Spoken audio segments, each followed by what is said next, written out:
Good morning students, 9th standard maths. So conclusion of exercise 1.1.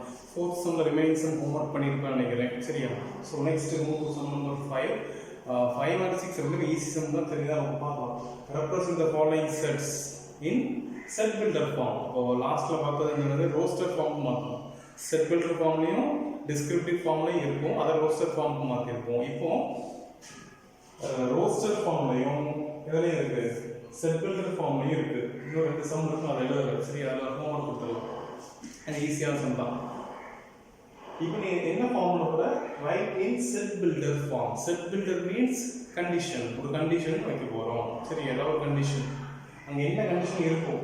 கூட கண்டிஷனே அவங்க கொடுத்திருப்பாங்க. set of all first sum வர b equal to set b equal to set of all cricket players in India who scored double centuries. Boys தெரியும், girls தெரியுமா cricket பாப்பியா? Who scored double centuries in one day international ஷார்ட்டா போடுங்க ODI one day internationals. double century போடுறவங்க இந்தியால எத்தனை பேர் இருக்காங்க? யாரெல்லாம் ஸ்கோர் பண்ணியிருக்காங்க? சரியா? GK போய் சேர்ப்போம். GK அது யாரெல்லாம் ஸ்கோர் பண்ணியிருக்காங்க தெரியுமா? சரி தெரிஞ்சு தெரியும் அவசியம் இல்லை, அதை கேட்கல. இதே இந்த கொஸ்டின் வந்து செட் பில்டர் ஃபார்ம்ல இல்லாம ரோஸ்டர் ஃபார்ம்ல இருந்துச்சுன்னா நமக்கு என்ன தெரியணும்?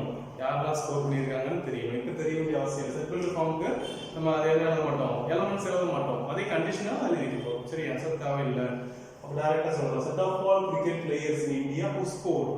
So given condition b equal to x such that point வச்சுக்கோங்க, ஸ்லாஷ் போடலாம். x var x ஸ்லாஷ் போட்டு x is என்னது? X is a cricket player in India. X is cricket player in India. உங்களுக்கு அப்படியே எழுதிங்க. X is cricket player in India. அங்க இடம் தான் சொல்லுங்க. Cricket player in India. அத அப்படியே எழுது. Cricket players in India who scored double centuries in one day internationals. சரியா? அப்ப set builder form descriptive form கிட்டத்தட்ட அவ்வளவுதான்.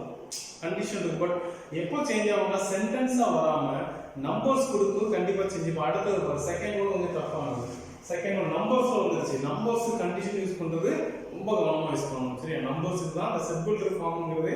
நம்பர்ஸ் ஷார்ட்டா பண்றதுக்கு தான் யூஸ் ஆகும். சரியா? செட் பில்டர் ஃபார்முக்கு நம்பர்ஸ்ல ஷார்ட் அவுட் பண்ணுங்க. எப்படி பண்றோம் பாரு. c equal to second sum வந்து கஷ்டமா இருக்கும். தேர்ட் அண்ட் ஃபோர்த் நீங்க ஒண்ணா ஹோம்வொர்க் பண்ணிரலாம். தமிழ் மந்த்ஸ் இன் இயர் அது கொடுத்திருப்பாங்க. Set of all Tamil months அனி எழுதிடலாம். அதே கண்டிஷன்ல போட்டு x is Tamil month in year அப்படி. சரியா? அது ஈஸியா எழுதலாம். நீங்க ஒண்ணா எழுது. தேர்ட் ஃபோர்த் ஹோம்வொர்க் பண்ணுங்க. செகண்ட் சம் வந்து c equal to 1/2 2/3. சரி இப்போ ரொம்ப கவனமா போகும். இப்போ மேல அந்த நியூமரேட்டர் டினாமினேட்டர் ரெண்டு டேர்ம் வரும். நியூமரேட்டர் எப்படி போகுது? 1 2 3. டினாமினேட்டர் நியூமரேட்டரோட 1 இன்க்ரீஸ் இருக்கு. 1 இருக்கு, 2 இருக்கு, 3 இருக்கு, 4. அப்போ மேல நியூமரேட்டர் வந்து நேச்சுரல் நம்பர்ஸ் 1 2 3 4 போயிட்டே இருக்கு. டினாமினேட்டர் நேச்சுரல் நம்பரோட 1 இன்க்ரீஸ். அப்போ ஒரு கண்டிஷன் வைக்கணும். c equal to n or x such that x equal to ஒரு condition natural numbers n belongs to natural numbers வைக்கிறோம். சரியா? n by n plus 1 எப்படி வைக்கிறோம் பாருமா. ஏன் அந்த ரீசன் சொல்லிடுறேன். Numerator n வச்சுப்போ. n natural n வந்து எழுது. n is a natural number. n belongs to natural numbers. அவ்வளோ கண்டிஷன் வந்து. அப்போ கண்டிஷன் எப்படி வருது? n divide by n plus 1. இப்போ n இந்த கண்டிஷன் சாட்டிஸ்ஃபை பண்றதாங்கிறது செக் பண்ணணும். n belongs to capital natural numbers. இப்போ n க்கு ஃபர்ஸ்ட் 1 போடணும். n க்கு 1 போடு. கண்டிஷன் கிடைச்சுமா 1 divide by 1 plus 1 2. 1/2 first one கிடைச்சிருச்சு.